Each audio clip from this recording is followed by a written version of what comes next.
Oh no, the Batman is short of $1 billion.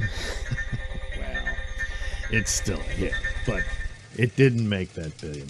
So here we are over at Geekosity with the headline, Why Robert Pattinson's The Batman Failed to Earn $1 billion. And here's our writers. See? Yeah.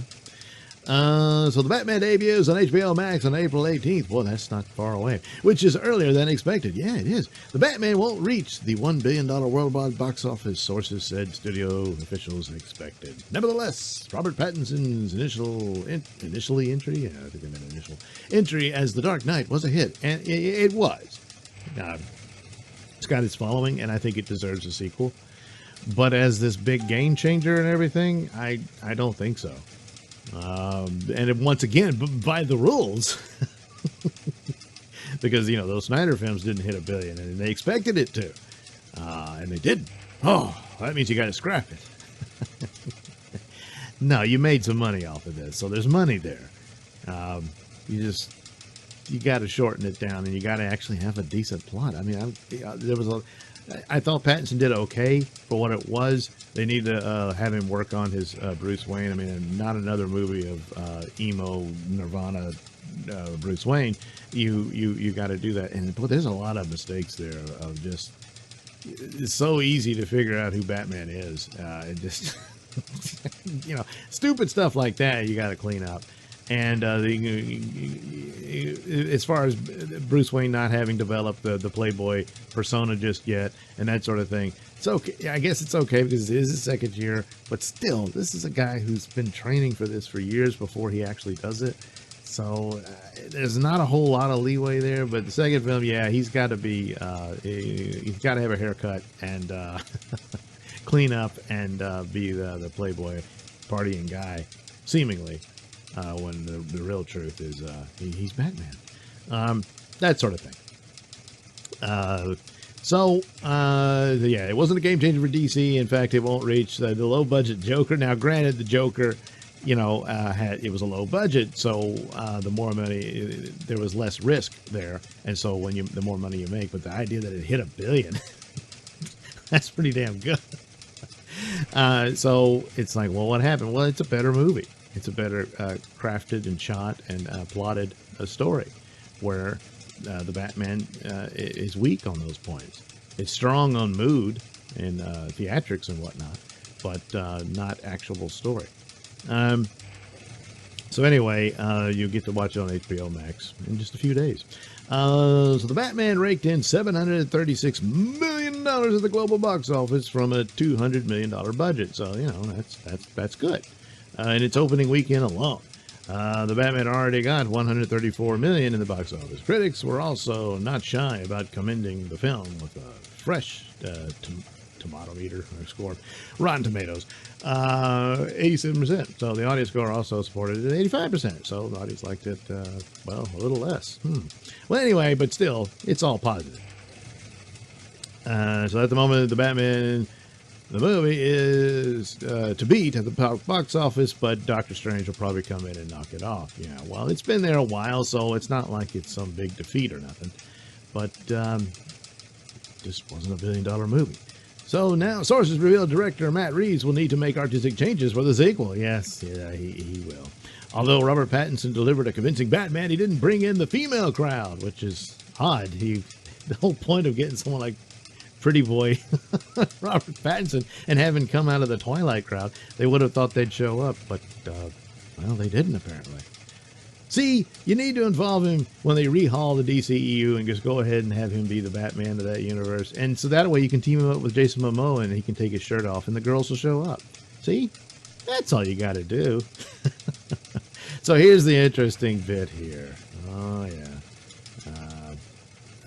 Well, if I can do it right. Furthermore, the Batman fell short of Zack Snyder's Batman vs. Superman Dawn of Justice, which is a terrible title. Just Batman vs. Superman is a better Dawn of Justice.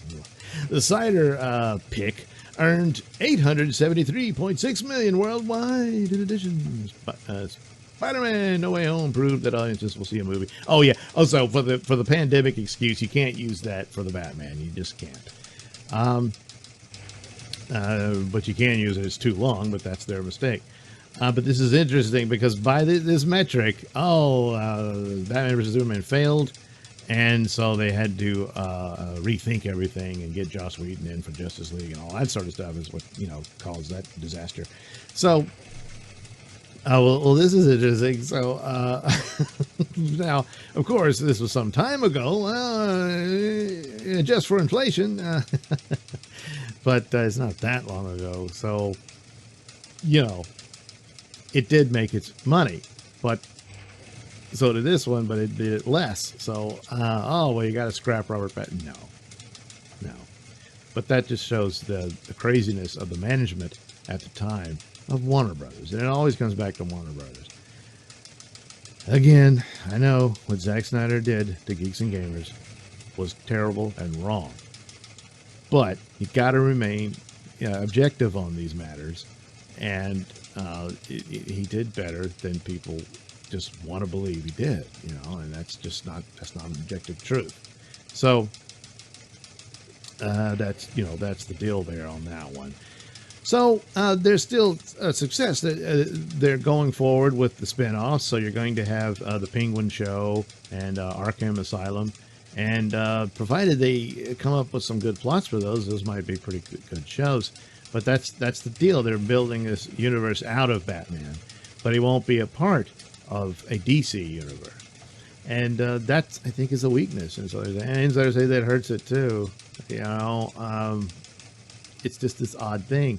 And having Batgirl take the place of the Affleck Batman with old Batman, Michael Keaton, just being a mentor, that's not going to cut it. You can have a Batgirl, that's fine. But no Batman in your DC universe, that's a bad idea. So they got a lot of work to do. They've got to overhaul, and we'll see how they do it. To just do an overhaul would be to just, I think, this is what they should have done a bit. Whatever, if Matt Reeves doesn't like it, he can walk. That's just the way it is. Batman's bigger than Matt Reeves. And so I think you're just going to have to do your Flashpoint film, and suddenly Matt Reeves is the Batman. Unless Affleck, and all these stories about Affleck wants to do his Batman movie, that's another rumor that floats around. And so they would have to keep it separate to where it's an HBO Max deal and that sort of thing. Then fine. But ultimately, you got to do something about this. Having a separate franchise of Batman films, and probably could do it on a cheap budget, the street level crime story, and make it more coherent and actually going somewhere. That could work too.